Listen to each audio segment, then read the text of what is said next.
Assalamualaikum Assalamualaikum warahmatullahi warahmatullahi wabarakatuh. warahmatullahi wabarakatuh. Kami dari kelompok 1 RS 2 yang terdiri dari saya sendiri, Asyafa Pradisvira, dengan NPM 190 640 1106. Saya Erviani Eka dengan NPM 1906341781.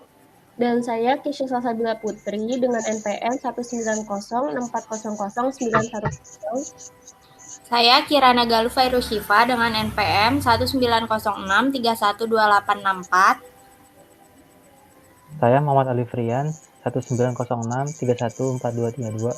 Saya Rishidia Ramadina Alizahra dengan NPM 19064011150.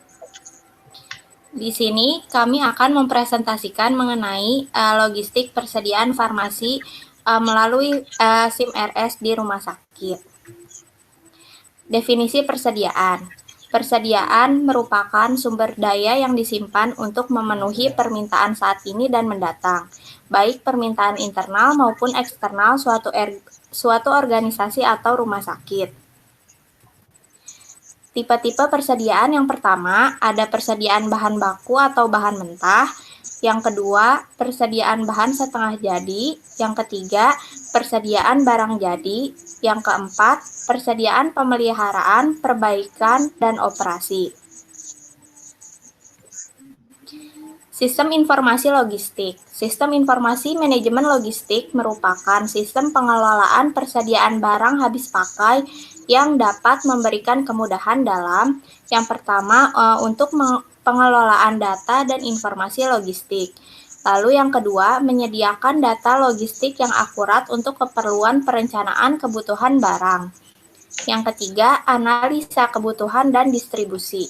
Lalu yang keempat, membantu kelancaran pekerjaan di bidang logistik, terutama dalam pembuatan laporan kebutuhan distribusi barang.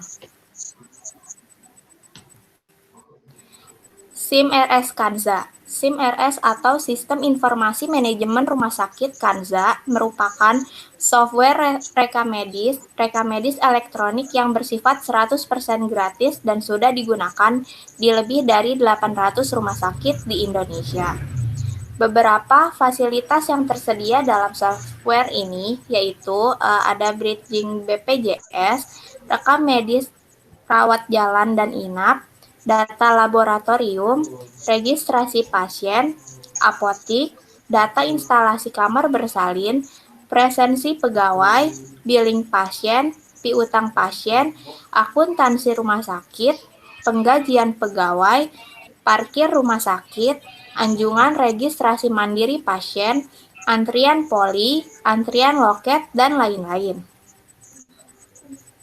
SIM RS Kanza juga dapat dimanfaatkan untuk mengetahui jumlah stok logistik rumah sakit seperti obat dan alat-alat kesehatan lainnya.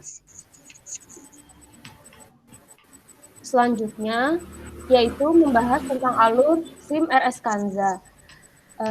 Di sini, kelompok kami mengambil contoh dari YouTube karena aplikasi di laptop kami tidak dapat dibuka. Yang pertama itu terdapat menu apotek pada daftar menu awal. Lalu klik menu tersebut dan muncul pilihan seperti di bawah.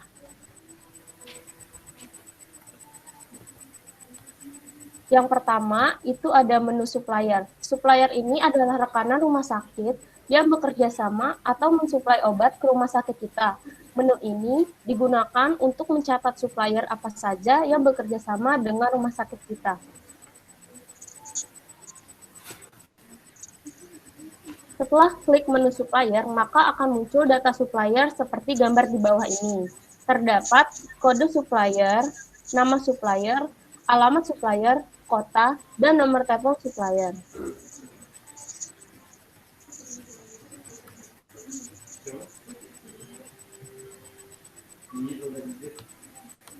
Selanjutnya adalah menu stok opname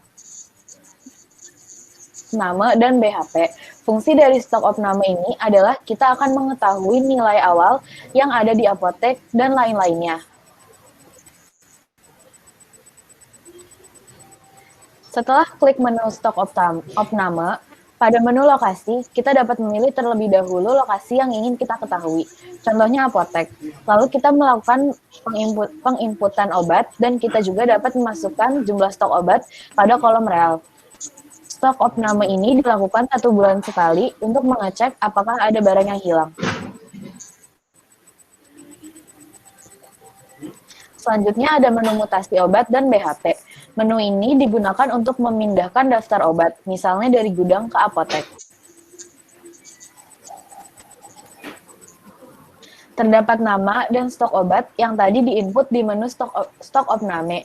Misalnya akan memindahkan obat amoxicillin dari apotek ke gedung. Maka pilih menu dari, lalu klik apotek, dan pilih menu ke, lalu klik gudang. Pada kolom stok asal, kita dapat mengetahui stok amoxicillin di apotek. Lalu pada stok tujuan, kita dapat mengetahui stok amoxicillin yang ada di gudang. Menu keterangan harus diisi. Setelah selesai memindahkan, maka harus disimpan atau di-save.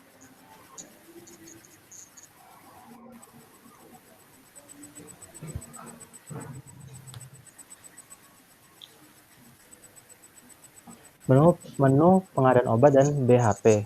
Menu ini digunakan ketika kita melakukan pembelian secara langsung dan kita bayarkan secara tunai. Menunya itu seperti ada di bawah gambarnya.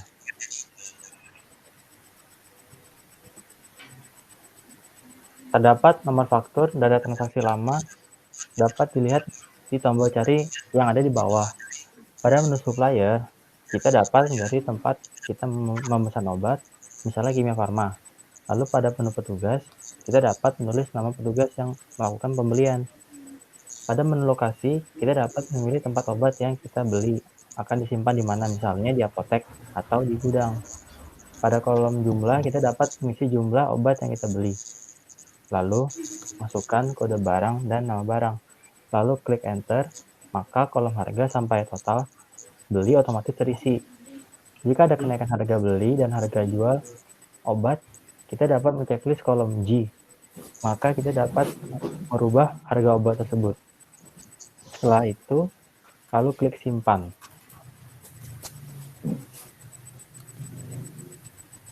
Menu pemesanan obat dan BHP.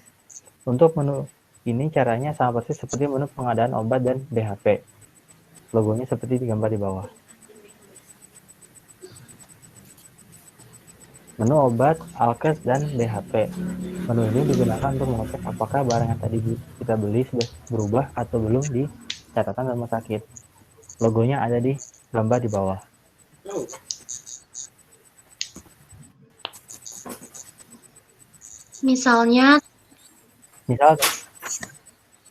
Misalnya tadi kita melakukan pembelian di apotek, maka kita pilih apotek, lalu akan muncul stok, harga beli, dan harga jual. Setelah terjadi penjualan stok, di menu ini juga akan berubah.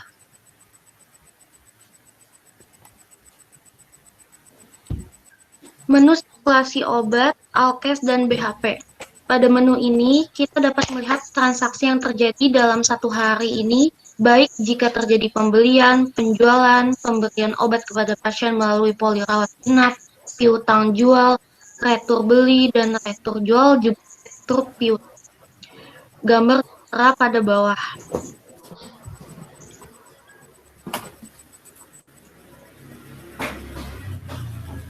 Untuk menu sirkulasi obat, alkes, dan BHP, tertera pada slide.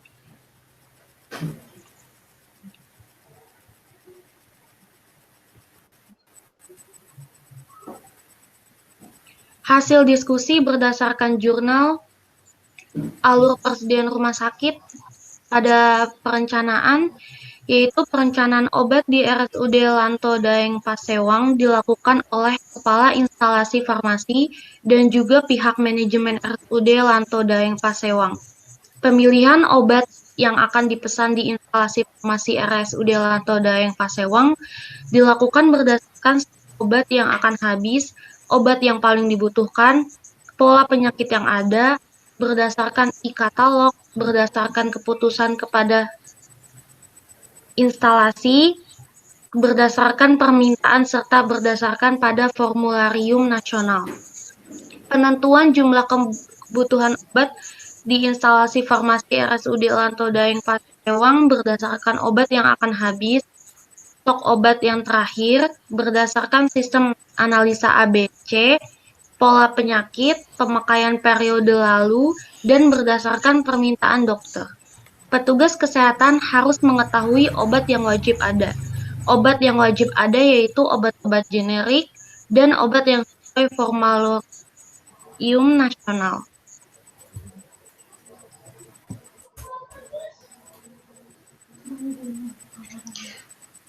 Selanjutnya yaitu pengadaan. Pemesanan obat dapat dilakukan setiap waktu ketika obatnya akan habis.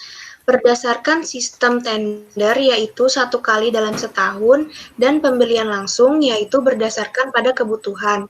Pemesanan ulang sering terjadi ketika distributor obatnya lupa. Stok obat kosong pada distributor, pembayaran obat pada pemesanan belum lunas dan ketika obat yang dipesan belum datang. Pemesanan ulang di instalasi farmasi dilakukan melalui telepon dan membuat surat.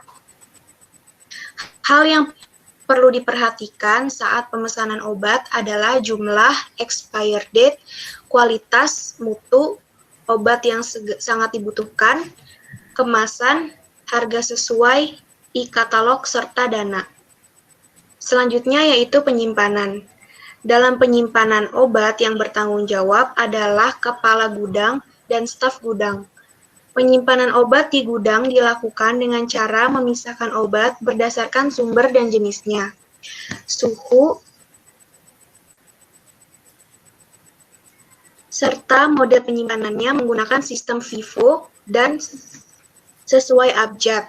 Berdasarkan hasil penelitian, penataan obat di lemari berdasarkan alfabet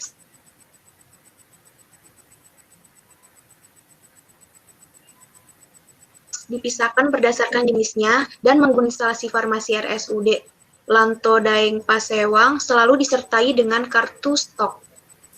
Pencatatan keluar masuknya obat di gudang merupakan hal yang perlu dilakukan dalam pencatatan keluar masuknya obat di gudang instalasi farmasi RSUD Lanto Daeng Pasewang. Dilakukan oleh masing-masing penanggung jawab gudang, yaitu penanggung jawab gudang BPJS, rutin, dan bea cukai rokok sebagian administrasi gudang. Slide selanjutnya yaitu pendistribusian. Sistem distribusi obat yang digunakan untuk pasien rawat jalan adalah sistem resep perorangan, yaitu cara distribusi obat pada pasien secara individual berdasarkan resep dokter. Pasien harus diberikan informasi mengenai obat karena pasien sendiri yang akan bertanggung jawab atas pemakaian obat tanpa adanya pengawasan dari tenaga kesehatan. Farmasi rawat inap menjalankan kegiatan pendistribusian perbekalan farmasi untuk memenuhi kebutuhan pasien rawat inap di RS yang diselenggarakan secara sentralisasi atau desentralisasi dengan sistem persediaan lengkap di ruangan, sistem resep perorangan, sistem unit dosis, dan sistem kombinasi oleh satelit farmasi. Selanjutnya yaitu adalah penghapusan. Penghapusan obat di instalasi farmasi RSUD Lanto Daeng Pasewang dalam setahun terakhir ini belum pernah dilakukan.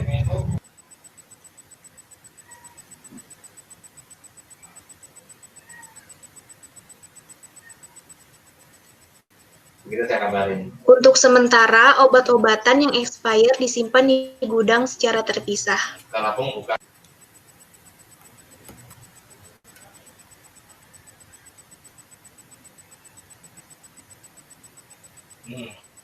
Penutup dan kesimpulan. Salah satu upaya dalam mewujudkan Indonesia sehat adalah meningkatkan kualitas pelayanan kesehatan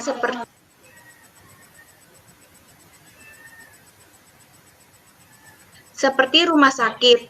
Rumah sakit harus memberikan pelayanan berkualitas sesuai kebutuhan dan keinginan pasien dengan tetap mengacu pada kode etik profesi dan medis, Salah satu pelayanan yang ada di rumah sakit adalah pelayanan farmasi. Pelayanan farmasi rumah sakit berorientasi kepada pelayanan pasien, penyediaan obat yang bermutu, termasuk pelayanan farmasi klinik yang terjangkau bagi semua lapisan masyarakat dan merupakan pelayanan penunjang atau revenue center utama. Hal utama yang harus diperhatikan dalam pelayanan farmasi adalah membenahi masalah-masalah yang berhubungan dengan komponen logistik seperti struktur fasilitas, transportasi, persediaan komunikasi, dan penanganan dan penyimpanannya. Metode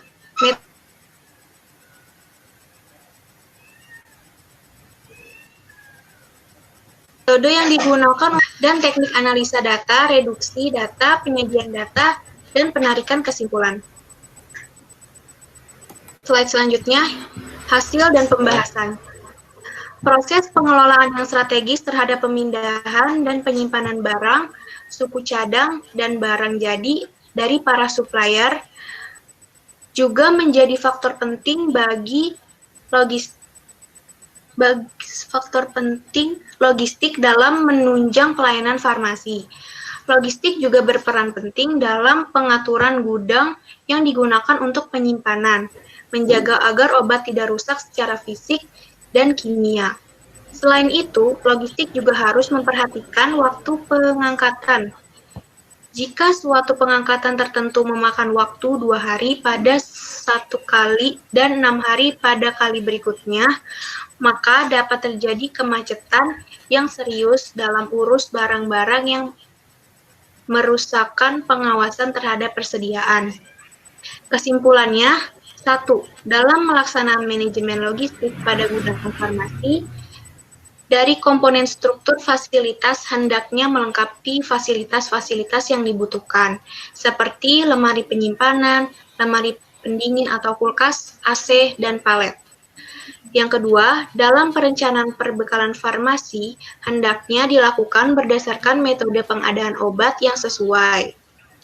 Yang ketiga, diharapkan kerjasama yang baik antara gudang farmasi, rumah sakit, dengan perusahaan besar farmasi atau PBF dalam membangun komunikasi yang baik, biaya kecepatan, dan konsistensi kebutuhan barang dan obat dapat terlaksana secara efektif dan efisien.